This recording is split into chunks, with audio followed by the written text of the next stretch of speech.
Hello everyone and welcome back to another episode of Speak Easy English.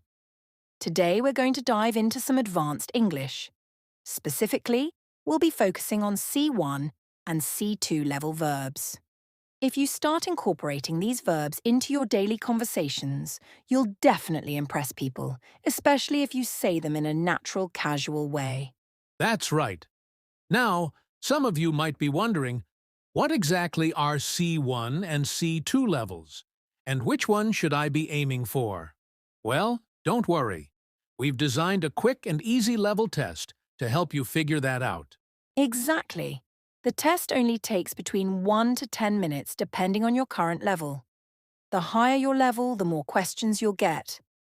It's a great way to measure where you stand, and it's completely free. You can take the test anytime and see your results instantly. All right, let's jump right into it. Today, we're going to look at some powerful verbs that will really level up your English. Ready? Let's do it.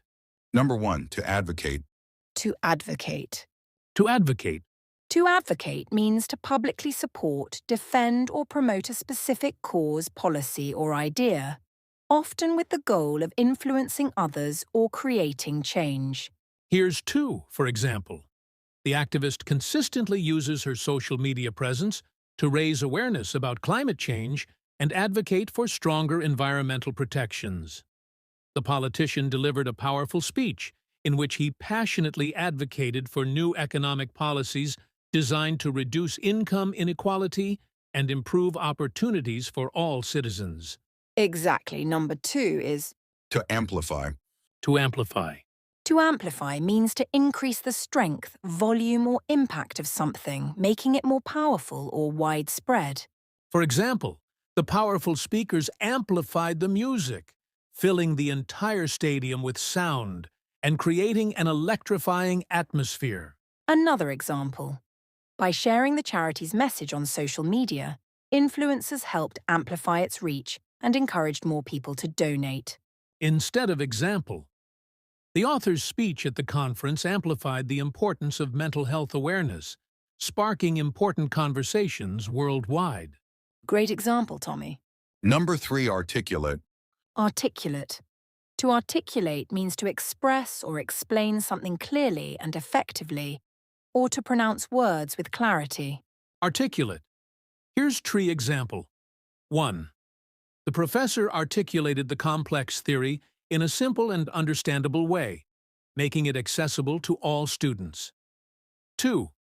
The politician was able to articulate his ideas about healthcare reform in a way that resonated with a wide audience.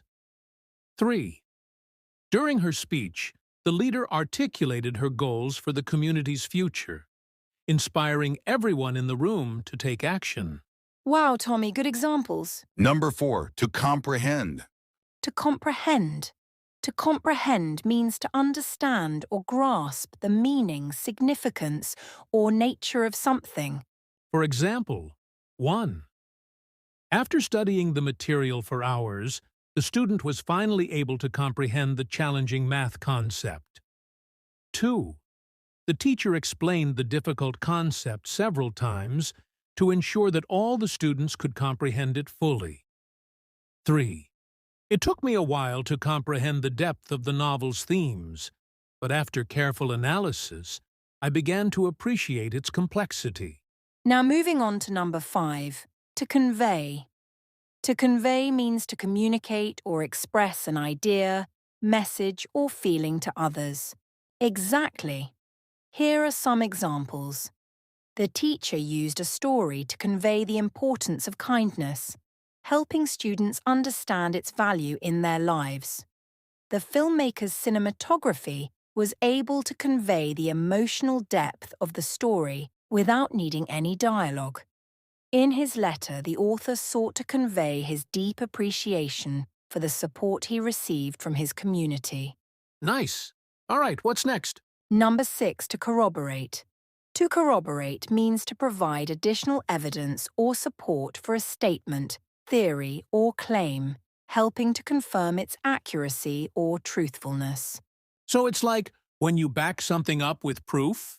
Exactly. Check out these examples. The study conducted by the university helped corroborate the initial theory that a balanced diet and regular physical activity are key factors in preventing chronic diseases, as the data showed clear links between lifestyle choices and health outcomes. In court, the forensic expert was able to corroborate the witness's testimony by presenting DNA evidence that matched the suspect, strengthening the case against him. The historian uncovered several documents that corroborated the ancient manuscript, providing further proof of the events described and offering a more complete picture of history. Okay, that makes sense. What's number 7? Number 7. To decipher. To decipher means to figure out or interpret something that is difficult to understand, often due to poor handwriting, codes, symbols, or a foreign language. So like when I try to read my own handwriting? Exactly. Here are some examples. The archaeologists spent years trying to decipher the ancient texts, which were written in a long-forgotten language, to uncover lost historical knowledge. The software engineer was able to decipher the complex code, revealing the hidden bug that had been causing the system failures. The spy carefully studied the encrypted message, attempting to decipher the critical information that could prevent a national security threat. Okay, I like that one. What's next? Number 8. To differentiate. To differentiate. To differentiate means to identify and understand the differences between two or more things, often in order to make a clear distinction. So, it's about noticing what makes things different. Exactly. Here are some examples. The sommelier was trained to differentiate between various wine varieties, recognizing the unique flavors, aromas, and textures in each bottle. The teacher created exercises to help the students differentiate between past and present tense verbs, ensuring they understood how to use them correctly in sentences.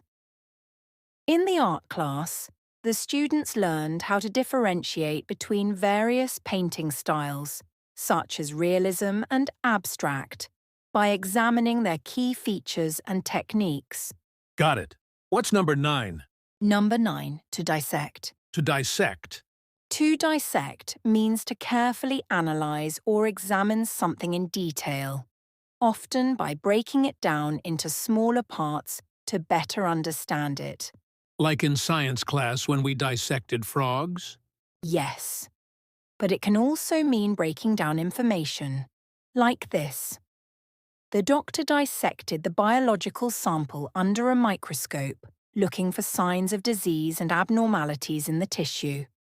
The student was asked to dissect the poem, focusing on its use of metaphors and rhythm to understand the poet's message.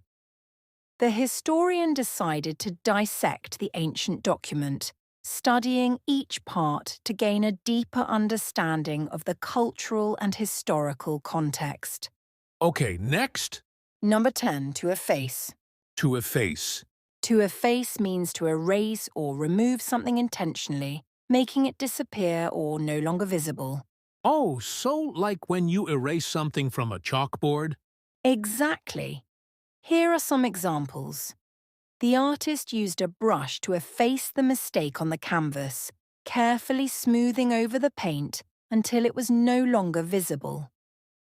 Over time, the harsh weather conditions had effaced the inscriptions on the ancient tombstone, making it hard to read the names. The company worked hard to efface the negative publicity by launching a positive public relations campaign. All right, what's next? We are over halfway there. Number 11. Elaborate. Elaborate. Elaborate. You know, Tommy, I love this word. It means to add more detail or explanation to something, often to expand or clarify a concept, idea, or thought. The designer elaborated on her original concept, after receiving feedback from the client. Or, I can see you didn't understand. So I'm going to elaborate on my point. See, that word is super useful. It really is. Okay, moving on to number 12, to exacerbate.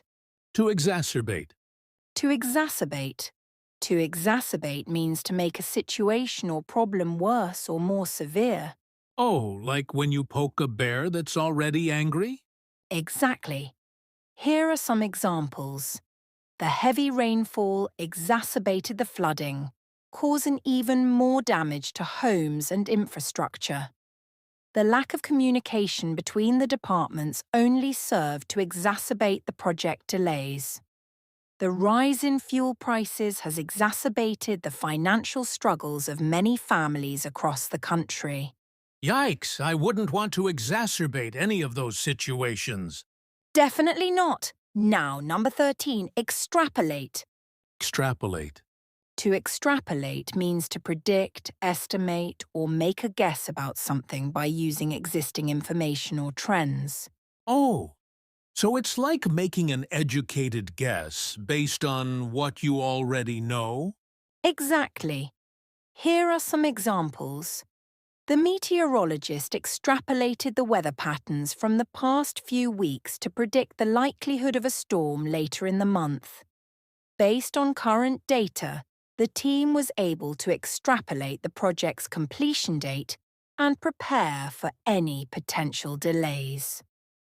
By looking at previous market behaviour, the financial expert was able to extrapolate possible trends for the next year. That sounds super useful, especially in business and science. It really is, and that wraps up today's lesson. Yep, you made it through 13 new words. And that's it for today. We've covered some really powerful advanced verbs that can take your English to the next level. Try using them in your daily conversations, and soon they'll feel completely natural to you. Absolutely. The more you practice, the more confident you'll become. And remember, learning advanced vocabulary isn't just about sounding impressive. It's about expressing yourself more precisely and effectively.